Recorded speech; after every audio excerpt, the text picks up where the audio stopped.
जय श्री राधे श्री हरिवंश राधा वल्लभ लाल की जय।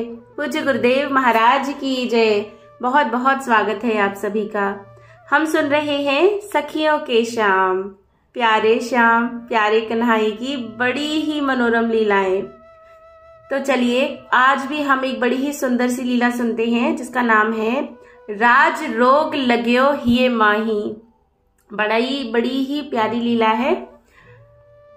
तो सभी सखियां बैठी हैं, गोपियां बैठी हैं और वो आपस में बातें कर रही हैं। तो अब क्या बात हो रही है?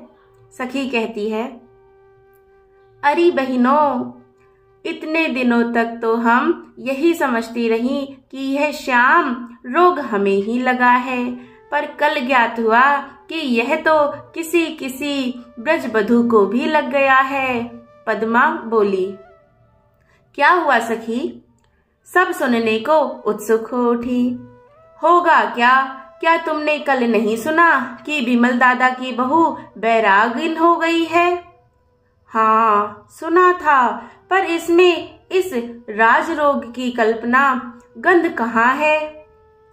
अरे बहन, हम तो फिर भी अच्छी हैं कि कहीं आमने सामने होने पर एक आध बात तो कर लेती हैं, पर एक दूसरे से कहकर मन की तपन बांट लेती हैं। किंतु इन बहुओं की दशा तो हमसे भी गई बीती है। किससे कहें, कौन सुने? और श्याम सुंदर से बात करना तो असंभव सा ही है इनके लिए। कोई हिम्मत करे भी तो कलंकित हो। बताओ, कलंक की भली कही बहन, इसमें किसी का बस नहीं चलता। हप कुल बोरिन सही, पर पशु पक्षियों को देखो, इन यमुना को देखो, इन पत्थर तरुओं को देखो, और तो और इन कलंकी कहने वाले बूढ़े बूढ़ियों को तो देखो। इन सब में कोई है कोई जो श्याम सुंदर के बिना जीवन धारण करने की कल्पना भी कर सके? सृष्टि में कोई नहीं जो श्री कृष्ण से नेह लगाए बिना, उनसे मन लगाए बिना रह सके। फिर केवल बहुएं ही सृष्टि से बाहर हैं क्या? ऐसा कहते हैं सखी कि स्त्री को पति के अतिरिक्त अन्य पुरुष से प्रेम नहीं करना चाहिए। यह महापाप है, सतीत्व के लिए कलंक है। नारी जाति में वह अस्पृश्यासी मानी जाती है। बहन, श्याम सुंदर क्या अन्य पुरुष हैं? बड़े बड़े महात्मा जो शांडिल्य ऋषि और भगवती पौर्णमासी के आश्रम में आते हैं, कृष्ण की चर्चा श्री नारायण के समान करते हैं, उन्हें अंतर्यामी और सबकी आत्मा कहते सुनते हैं। फिर यह क्या अपने वश की बात है? उनका रूप ही नयन मन को बरबस खींच लेता है, तो इसमें किसी का क्या दोष भला? जय श्री राधे। हाँ सो तो है। अच्छा, लेकिन इसमें विमल दादा की बहू की क्या बात है, वो तो बता। विमल दादा की बहू परसों अपने देवर सूरज से कह रही थी, लाला अपने सखा की कोई बात कहो ना, तुमको लड्डू दूंगी। सुनकर मैं समझ गई कि वह व्याधि यहाँ भी लगी है। सखी, तन का ताप सहना सरल है, मन का ताप महा दुर्दशा को देने वाला है। कल सूरज की भाभी क्षमा विमल होकर यमुना में जा पड़ी। यहाँ कहने का मतलब है मूर्छित होकर। तू यह सब कैसे जानती है? माधवी ने पूछा। मेरा घर उसके समीप ही तो है। आज मैं उससे मिलकर आ रही हूँ। आंखों से आंसुओं के प्रवाह बहाते, सहमती, सकुचाती और हिचकियों के मध्य उसने मुझे बताया, बहन प्रथम बार पनघट पर देखा था मैंने श्याम सुंदर को। उस दिन से जाने क्या हुआ कि बार बार उनको देखने को जी चाहता है। किसी काम में मन ना लगे, प्रातः सायं देखने से मन ना भरता। आदर्शन की ज्वाला भवक उठती है। सारे गृह कार्य उल्टे सीधे होते। सास जी उल्हाना देती हैं। मैंने तुम्हारे दादा से पूछा यह मुझे क्या रोग लग गया है। सुनकर वे हंस दिए। कन्नू है ही ऐसा, उसे देखने के पश्चात और कोई दृष्टि पथ में आता ही नहीं। यह कोई आश्चर्य की बात नहीं। मैं स्वयं भी घर आना नहीं चाहता। कामकाज करते हुए भी मन में, आंखों में श्याम ही समाया रहता है। इसमें दुखी होने जैसा कुछ है ही नहीं। मैं क्या कहती बहन, मेरी अकुलाहट बढ़ गई। कल जल भरने घाट पर गई तो आंसुओं ने बांध तोड़ दिए। आह, कैसे लेख लिखे विधाता ने मेरे भाग्य में कि परम पुरुष सो प्रीति भई, और वह भी अलभ्य, फिर समान उम्र का भी तो नहीं। कितने छोटे हैं मुझसे कान्हा। सुना है अभी 8 वर्ष भी पूरे नहीं हुए। कैसी अनहोनी बात है। छी छी। घाट पर बैठे बैठे जमुना जल पर दृष्टि गई तो अंतर ज्वाला और अधिक भभक उठी। ना जाने क्या हुआ कि मैं जल में कूद पड़ी। जब चेत आया तो तट पर एक चट्टान की ओट में पड़ी थी और समीप कन्हाई बैठे थे। मुझे नेत्रों पर विश्वास नहीं हुआ। हाथ उनके चरणों पर रखा तो स्पर्श ने सारे भ्रम तोड़ दिए। श्याम सुंदर ने पूछा, अब जी कैसा है? वह सुधा सियंदी स्वर कानों में पड़ा। क्या हुआ? यमुना जी में कैसे जा गिरी? उन्होंने पुनः पूछा। मैं क्या उत्तर देती। एक हाथ माथे के नीचे लगाकर उन्होंने मुझे चट्टान के आधार बिठा दिया। क्या हुआ? कैसे हुआ यह? उन्होंने फिर पूछा तो मेरे नयन झर उठे। अपने करों से आंसू पोंछकर व्याकुल स्वर में बोले, तुझे क्या दुख है? मुझसे कहना। यमराज के अतिरिक्त मेरा दुख और कोई नहीं मिटा सकता। मैंने भरे कंठ से कहा। उन्होंने अपनी हथेली मेरे होठों से लगा दी। नयन भर आए उनके। ऐसा भी कोई कहता है? तू कह तो। कान्हाजू, मुझे बचाकर तुमने अच्छा नहीं किया। मेरा दुख महाज्वाला का विषय है। तुम सुनकर धिक्कार कर उठोगे। फिर मुझसे भी कहते कैसे बनेगा? अरे तू कह तो, बात का है। कान्हाजू, मेरो मन तुम्हारे चरणन में लगो रहे। बड़ी कठिनाई से मैं इतना ही कह सकी और रुलाई फूट गई। उन्होंने मुझे भुजाओं में भर हृदय से लगा लिया। मुझसे प्रेम करना पाप नहीं। मैं सबका प्रिय हूँ, सबका अपना हूँ। मैं सबका हूँ और सब मेरे हैं। मुझसे किया गया प्रेम ही सार्थक होता है। यह पाप और पुण्य का विषय नहीं। तू ग्लानि छोड़ सखी। विमल से पूछ लेना, वह भी तो मुझसे प्रेम करता है। मैं सबका हूँ। अब से तू मुझे सदा अपने निकट पाएगी। बहन, उसी घड़ी से मुझे लगा हृदय का खाली स्थान भर गया है। मुझे श्याम सुंदर अपने सन्निकट ही लगने लगे। उन्हें पाने की व्याकुलता जाती रही।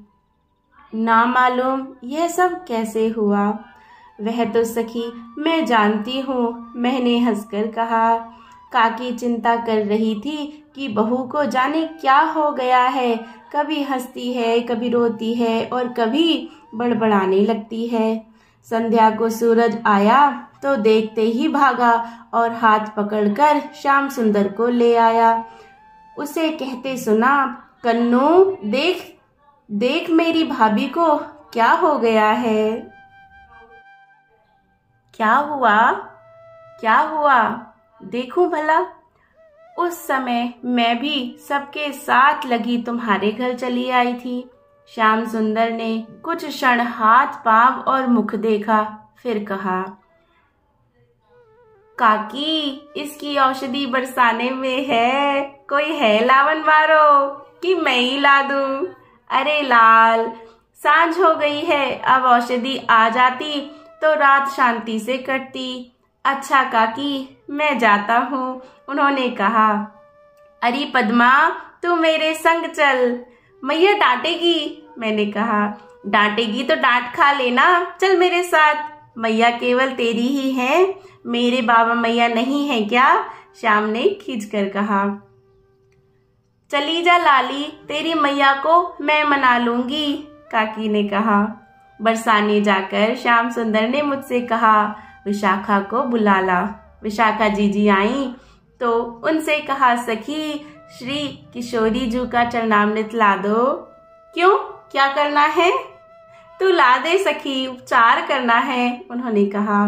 किसका, अपना या किसी और का? तू पद्मा से पूछ ले, उन्होंने कहा। मुझसे सब बात सुनकर विशाखा जीजी चरणामृत ले आई। मुझसे बोली, पात्र तू ले जा पद्मा, ये धैर्य ना रख पाएंगे और उपचार धरा रह जाएगा। अच्छा कहकर हम चल पड़े। पथ में उन्होंने मुझसे कहा, मुझे बड़ी प्यास लगी है पद्मा, थोड़ा पात्र में से दे दे। आहा देखो श्याम सुंदर के बहाने श्रीजू का चरणामृत लेने के लिए। यमुना में जल है, पी लो, इसमें तेरा क्या जाता है भला, थोड़ा सा दे दे। यह औषध है श्याम सुंदर, तुम स्वस्थ होने पर भी क्यों लोभ करते हो? तेरी तो नहीं, मेरी नहीं तो तुम्हारी भी नहीं, बरसाने तक क्यों दौड़ लगवाई, इतना ही चरणामृत दे देते। वे हंस पड़े। करेले की बेल को नीम पर चढ़ा देता, क्यों? मैं भी हंस पड़ी। सो तो बिना चढ़ाए घर घर में नीम पर चढ़ी बैठी है, तू तो नहीं ना? ना बाबा ना, ऐसा रोग कौन पाले, औरों की दशा देखकर ही मुझे हंसी आती है। मैया री, पांव थक गए मेरे तो चला नहीं जाता, थोड़ा विश्राम कर ले।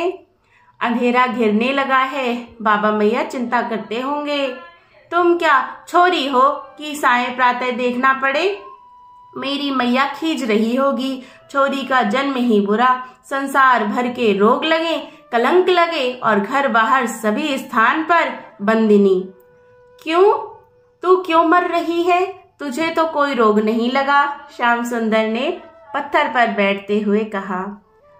अपना तो दूर से ही प्रणाम है इन रोगों को, बड़ी भाग्यशालिनी है तू। अरे हाँ, तेरा तो वागदान हो गया है और मुझे मुंह भी मीठा नहीं कराया। कैसी मूंजड़ी है री तू। क्या? मैं चीख पड़ी। तू नहीं जानती, झूठी कहीं की। नहीं, मुझे तो कुछ भी ज्ञात नहीं, किसी और की बात होगी। नहीं पद्मा, मैंने बाबा और सखाओं के मुख से भी सुना है कि तेरा वागदान अभिनंदन बाबा के बेटे अर्जुन से हो गया है। कहा कहूँ, ऐसा लगा जैसे किसी ने कलेजा ऐंठ दिया हो। मुख से एक कराह निकली, फिर कुछ चेत ना रहा। जब चेत आया तो मेरा मस्तक श्याम सुंदर के अंक में था। दुख और आनंद की जैसे बाढ़ आ आकर मुझसे लिपट रही हो। यह क्या हुआ पद्मा? तू तो कहती थी तुझे कोई रोग नहीं, यह बैठे बैठे अचेत होने का रोग कब से लगा तुझे? उन्होंने पीठ पर हाथ फेरते हुए पूछा। श्याम सुंदर, केवल इतना ही निकला मुख से। क्या हुआ, रोती क्यों है? कहीं दुखता है क्या? उन्होंने आंसू पोंछते हुए पूछा। क्या कहती मैं? पीड़ा से हाथ पांव ठंडे होकर ऐंठने लगे। मुंह से बोल पद्मा, बोल, क्या हुआ तुझे? कहाँ दुखता है? ऐसे में तुझे लेकर मैं घर कैसे जाऊंगा? मैं बोली, मैं तुमसे झूठ बोली मनमोहन। ब्रज में कोई किशोरी बालिका ऐसी नहीं जो तुम्हारे प्रेम रोग से ग्रसित ना हो, भले वह बेटी हो कि बहू। अभी तो क्षमा की ही बात तुम्हारे सम्मुख आई है, पर शत शत हृदय आकुल व्याकुल तड़फ रहे हैं। तन तजय की मर्यादा और तीसरा पथ नहीं उनके सम्मुख। नित्य ही कोई व्याकुल हृदय यमुना की शरण लेगी। प्रातः होने से पूर्व ही तुम सुनोगे कि पद्मा यमुना में डूब मरी। बड़ी कठिनाई से अपने को संभाल कर सब कुछ कह दिया। सोचा जब मरना ही है तो फिर मन की बात ही कह दूं। जो दुरंत लज्जा सदा हमारे होठों पर अरगला बन चढ़ी रहती थी, मृत्यु को सम्मुख पा कुछ समय के लिए भाग खड़ी हुई। मैंने उठकर उनके दोनों चरण हृदय से लगा लिए। कितनी शीतलता है उन चरणों में। अंतर की सारी ज्वाला शांत हो गई, जैसे वह आनंद शब्दों में नहीं समाता सखी। मेरे आंसुओं से उन चरणों का अभिषेक होता रहा। वे चुप बैठे रहे। थोड़ी देर बाद बोले, चल पद्मा चलें, कोई ढूंढता आता होगा। मैंने धीरे से पांव नीचे रख दिए। भरे गले से बोली, बस इतनी ही साध थी श्यामजू, सो पूरी हो गई। अब मुझे सिर पर हाथ रखकर विदा दो और आशीर्वाद भी कि अगले जन्म में तुम्हारी दासी बनने का भाग्य पाऊं। विदा कैसी सखी, तू झूठ बोली तो मैं भी झूठ बोला। मैंने चौंक कर आश्चर्य से उनकी ओर देखा। क्या हुआ, पकड़ी गई ना? तुमने भी किसी से प्रेम किया है कान्हाजू? तुझे क्या लगता है, तुम्हें क्या पड़ी है? सब ही तो तुम्हारे पीछे लगे डोले। वे हंस पड़े और बोले, मैं तो प्रेम किए बिना रह ही नहीं सकता। जगत के लोग तो उन्हीं से प्रेम करते हैं जो उनसे प्रेम करते हैं, पर मैं तो सबसे प्रेम करता हूँ, भले वे करे या ना करे। सबसे प्रेम करते हो? हाँ हाँ पद्मा, मुझे लगता है तुम एक किशोरी जीव से ही प्रेम करते हो। सखी, किशोरी जू और मैं दो नहीं हैं। मुझसे करते हो? कहते कहते मैं लज्जा से लाल हो गई। अरे बावरी, उन्होंने मुझे हृदय से लगा लिया। अभी तक तुझे विश्वास नहीं हुआ? सुनो श्याम सुंदर, जहाँ प्रेम किया जाता है वह कृत्रिम होता है, प्रेम तो हो जाता है। हम बहुत चेष्टा करती हैं इस फंदे से छूटने की, किंतु यह तो कसता ही जाता है। हमें ज्ञात ही नहीं कि हम इस जाल में कब जकड़ गई। अरे चुईया, तू तो मेरी भी गुरु निकली। अब तो फंदा कस गया है, जो होनी होए सो होए। यही ना, तू ये औषध क्षमा के तन पर छींट कर देना, बाकी पिला देना। कहना बरसाने की कुलदेवी का चरणामृत है, पुजारी जी ने दिया है, मैं जा रहा हूँ। जैसे श्यामसुंदर ने कहा मैंने वैसे ही किया। इसी से तुम्हें चेत आया क्षमा? मैंने उसको कहा। सखियों, कैसी कहूँ मैं, तुम सबको क्षमा की व्यथा कहते कहते अपनी भी कह गई। मेरी बात सुन सब बहनें हंस पड़ी। तुम कोई अकेली तो नहीं पद्मा, अवश्य ही तुम हम सबसे अधिक भाग्यशालिनी हो कि इतना समय श्याम सुंदर के सामीप्य का मिला तुम्हें। उनसे वार्तालाप कर सकी, अपनी ही नहीं हम सबकी व्यथा भी उन्हें सुना सकी। उनका उत्तर सुनकर मन को बड़ी शांति मिली बहन। जय जय श्री राधे, जय जय श्री राधे। इस कथा में, इस लीला में कितनी सुंदर बात श्याम सुंदर कहते हैं और हम सबसे कह रहे हैं कि मैं तो सबसे प्रेम करता हूँ। अरे मैं तो उनसे भी प्रेम करता हूँ जो मुझसे प्रेम नहीं करते। ऐसे हमारे लालचू और हमारी प्यारी जू, उनका तो कहना ही क्या। और एक बड़ी सुंदर बात कही ना श्याम सुंदर ने, अरे किशोरी जू और मैं दो थोड़े ही हैं, एक ही तो हैं। जय जय श्री राधे। ये बात हम सदा याद रखें। और अब जब भी कोई बरसाना जाए तो किशोरी जू का चरणामृत वहाँ से ज़रूर लेकर आए।